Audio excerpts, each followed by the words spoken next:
So I'm sure everybody already knows, but Slay the Spire 2 just came out, and as somebody that has already played through the game and beaten it, as well as unlocked all the characters, let me just say, it is really good. I've been waiting for this game to come out ever since it was announced, and I wasn't even going to record a video today. I was going to work on my game, but I saw when I opened Steam that the early access was available, and I immediately dropped all my plans to make a game today and just try to beat the game as quick as possible. I want to start off with a bit of a spoiler warning. Obviously, I'm going to be showing all the characters in this video, and then also quite a bit of gameplay, as well as the final boss that I fought. I know there's 3 of them, but I only have killed 1 at this point, but I'll be showing all that off in this video, so if you don't want to spoil yourself, I would click off now. But with all that out of the way, let's talk about the first character, which is of course Ironclad. So Ironclad changed a little bit since the first game.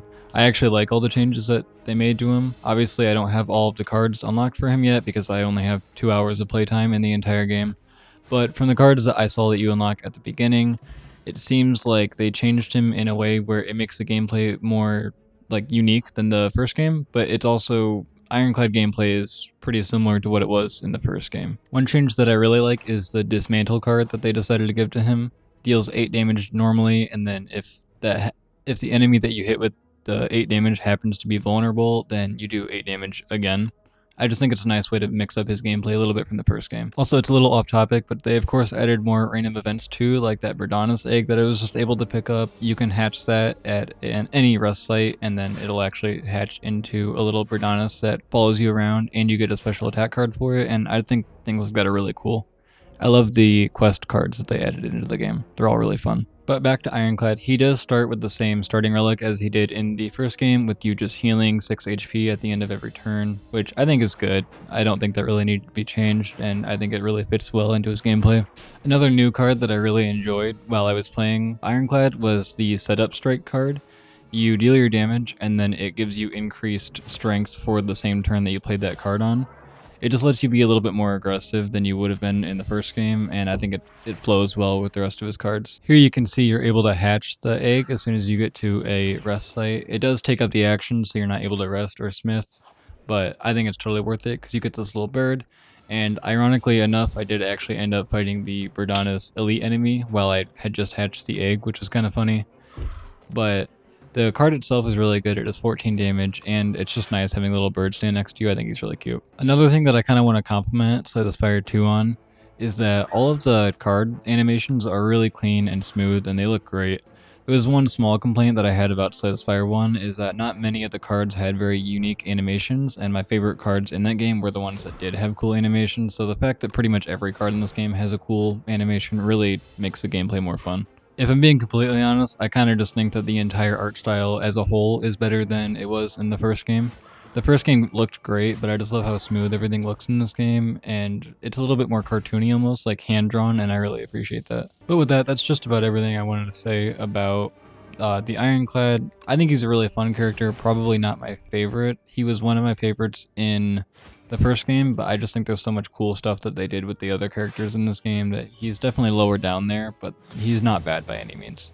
Now, of course, for the second character, it's the Silent, just like it was in the first game, and kind of similarly to the Ironclad, I think that her gameplay has changed enough to make it unique, and you definitely have to, I wouldn't say relearn, but there's a lot of new cards that you have to learn how to incorporate into your deck.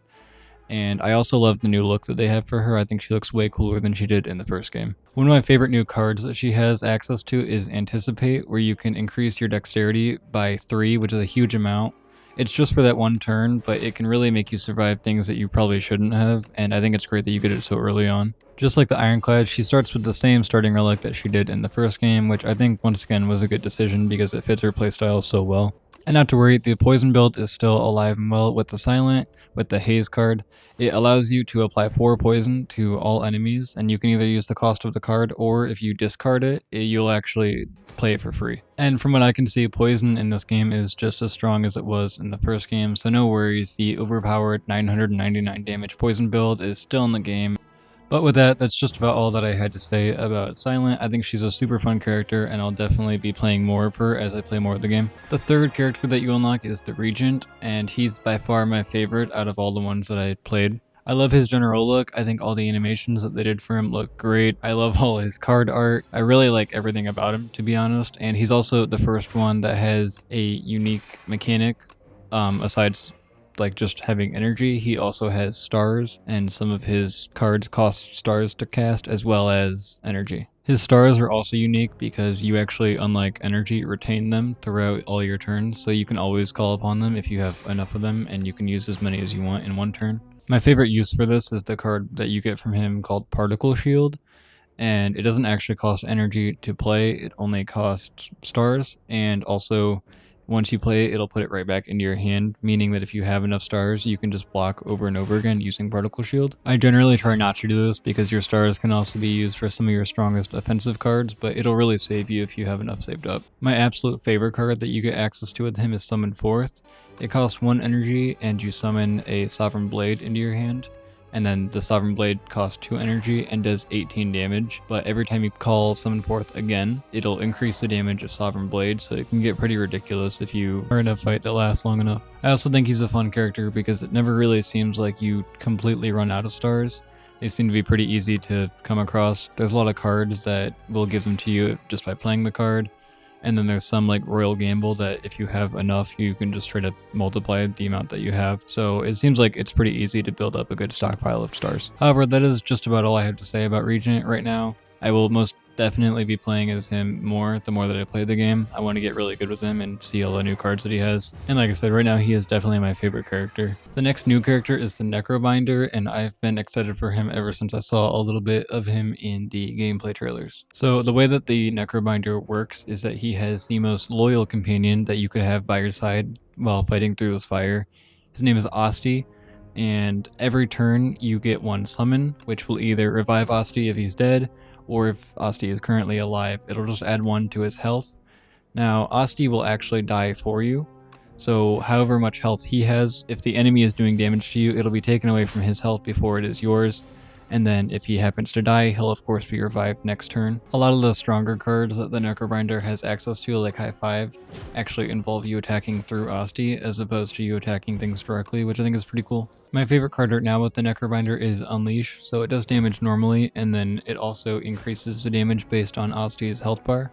So theoretically, if Asti had like 100 health, then you could do over 100 damage with that card. The Necrobinder is probably my favorite looking character in the game so far. I also just really like how all of his card art looks. I think they all look great, even though some of them are placeholder.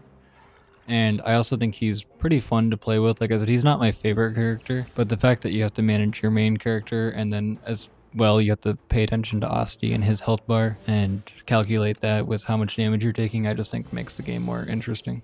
I think as of right now, though, that's probably just about all that I have to say about him. He's a super fun character. Asti is probably my favorite side character in the whole game, and let's move on to the next one. We are finally on the last character that I played as in the early access, which is, of course, the Defect. Personally, I'm really happy to see him back in the game. When I first saw the trailer that came out for Slay the Spire 2, I was a little concerned that he wasn't going to be in the game, because he's my favorite character from the first game.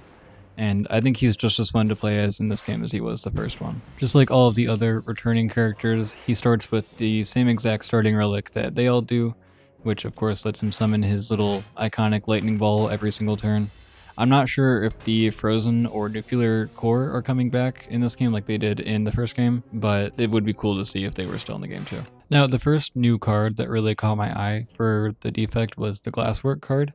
It actually lets you summon a glass orb, which is totally new to Slay the Spire 2. And the glass orb starts at 4, and then obviously depending on your focus, it can be higher than that. Every single turn, it'll actually decrease by 1, kind of unlike the shadow orb that increases by a decent amount every turn. But the glass orb is pretty good because however much damage it has attached to it, it'll actually do that to every enemy on the screen. So I'm sure, as you can imagine, if you have 3 or 4 enemies on the screen, especially if they're all at lower health, the glass orb can be really strong, and it actually let me kill this elite without taking a single hit point or damage, which is pretty nice. Now, one thing I will say about the Defect, and honestly this is kind of a criticism of the game in general, which I don't have many of, to make that clear. Especially, even though this is only early access, I think this is probably one of the best roguelikes I've played in a really long time. Obviously that's a little biased because I also really enjoyed the first game and I was super excited for this, but I genuinely think this game's great. But if you know anything about the first game, the Defect was widely regarded as one of the strongest, if not the strongest character. Like, there were plenty of builds that would just straight up make you immortal in that game. I'm not sure if that's possible still in the second game, I'm sure it is, but that very much has not changed. The Defect still, by far, at least in my opinion, feels like the strongest character, and I think it would have been nice to see that change up a little bit. Now, however, he was my favorite character in the first game, so I'm not exactly super upset that he's really strong in this game just like he was the first one, but it might have been nice to see the meta kind of mix up a little bit. But with that being said, those are kind of all my thoughts that I have on the game as of right now. Obviously, I'm going to be playing it more. If you like this, then I'll definitely put out more Slay the Spire 2 videos. I'm going to be working on getting some shorts out about this game too, maybe showing off some cool builds that I've managed to put together, or some secrets about some of the characters. But I had a great time with Slay the Spire 2. Genuinely, I think that the Defect being really strong is the only downside that I can say about it. And I hope you had a good time watching. Hopefully I see you in the next video, and have a great day.